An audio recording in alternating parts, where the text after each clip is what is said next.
honetan, Antzinaroko Euskal Herriko Jainko eta Jainkosen izenak aztertu ditut. Izan ere, Antzinaroko Euskal hizkuntzaren lekukotasun nagusiak Euskal Herrian Jainko eta Jainkosen izenak dira. Gaur arte, Euskal Herrian, 9 Jainko eta Jainkosen berri ematen duten 17 lekukotasun edo aldare aurkitu dira. Horietako baten berri, estreinakoz, horien artek eman zuen 17. izaldian, 1628. urtean. Eta azken biak, liburu honetan plazaratzen ditugunak, 2021. urtean azaldu ziren. Honela izena zuten, Larraji, Laraje, Helatxe, Helauskorritxeje, Errensa, Itxakurrine, Lakubegi, Losa edo Lotxa, Urde. Esan moduan, Euskal hizkuntzaren aztarna nagusiak Euskal Herrian Jainko eta Jainkosen izenak direlako. Lekukotasun hauek banaka hartuz gero ez dute orduko hizkuntza ezaugarritzea ahalbidetzen duen irudi edo aieru garden bat sortzen. Baina guztiak batera hartuz gero garbi ikusten da, sasoi hartan, Antzinaroan, Euskal Herriko eremu zabal batean, Nafarroa garaiko erdialdean batez ere, Euskal hizkuntza oso zabaldua zegoela.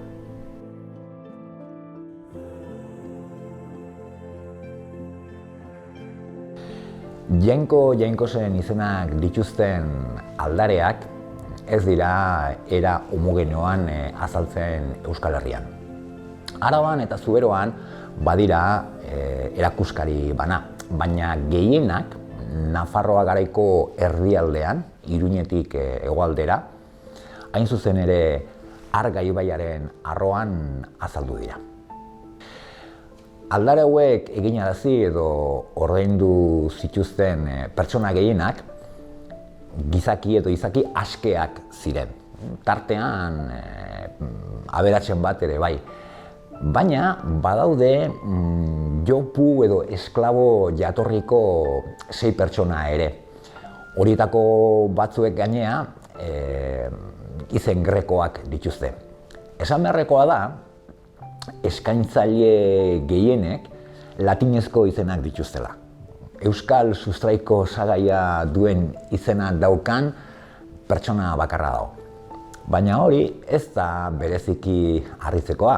Sasoi hartan, modan zegoen onomastika eta prestigioa zuen hizkuntza latina zelako.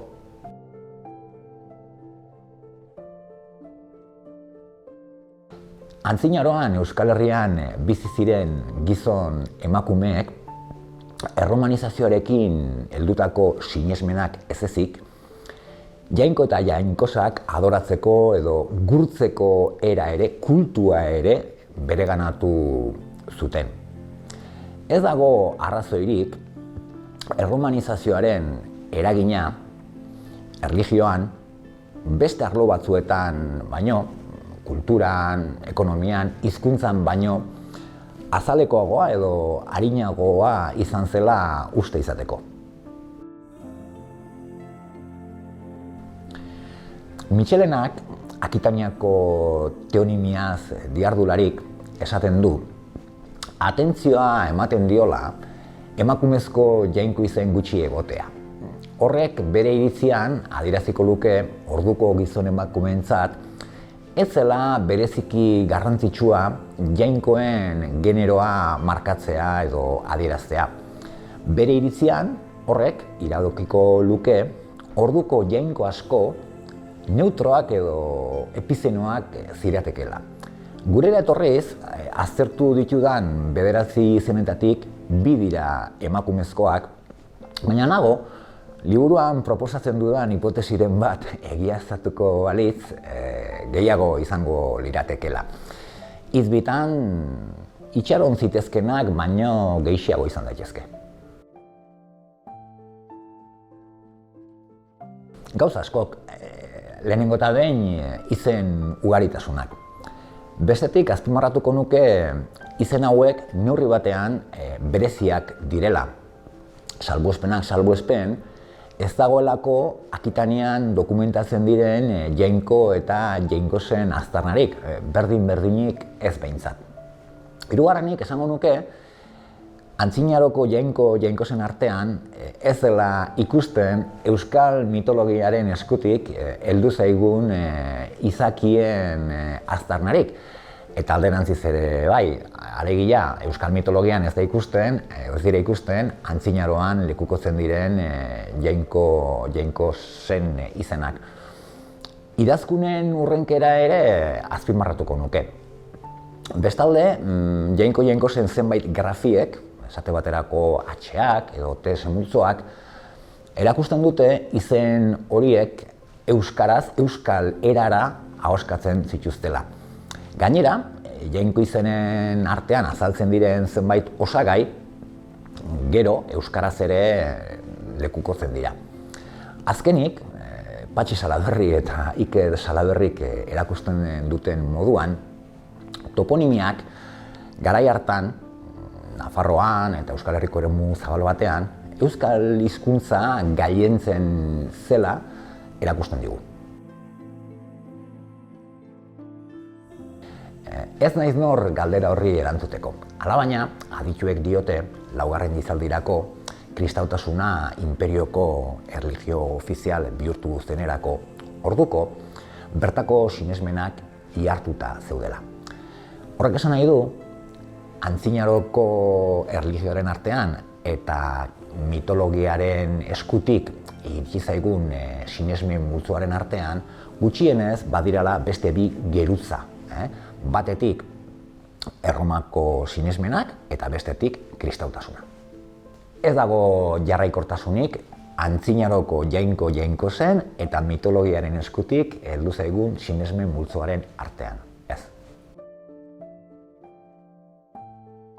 Aitzin solasa eta referentzia bibliografikoak alde batera utziz gero, liburuak 3 arlo edo 3 sail nagusi ditu. Lehenengo arloan edo lehenengo sailean, idazkunei buruzko, Jainko eta Jainkosen izenei buruzko datuak eta emandako iritziak biltzen ditut. Bigarren multzoa, nolabait esan, onomastikarekin lotua dago, ertzi-ertzian lotua dago, eta hemen, batetik, teonimiaren eta toponimiaren arteko harremana aztertzen dut. Gaurdaino, aldar hauek eta idazkun hauek aztertu dituzten egileek emandako iritzia ikusten dizkiedan zenbait eragozpen ere mahaiaren gainean jartzen ditut, eta bide batez etimo batzuk ere proposatzen ditut. Eta azken sailean, ondorio orokor xume batzuk ateratzen ahalegintzen naiz. Bai noski, hasteko oso gutxi dakigulako antzinaroko euskal hizkuntzaz. Baina bestetik, beti pentsatu izan dut, eta inoiz esan ere bai, aurkikuntza garrantzitsuenak gertatzeko daudela. Etorkizunean izango ditugula oraindik ere datu gehiago. Ta nik uste azken asteotako albisteek ere horixe bera iradokitzen dutela.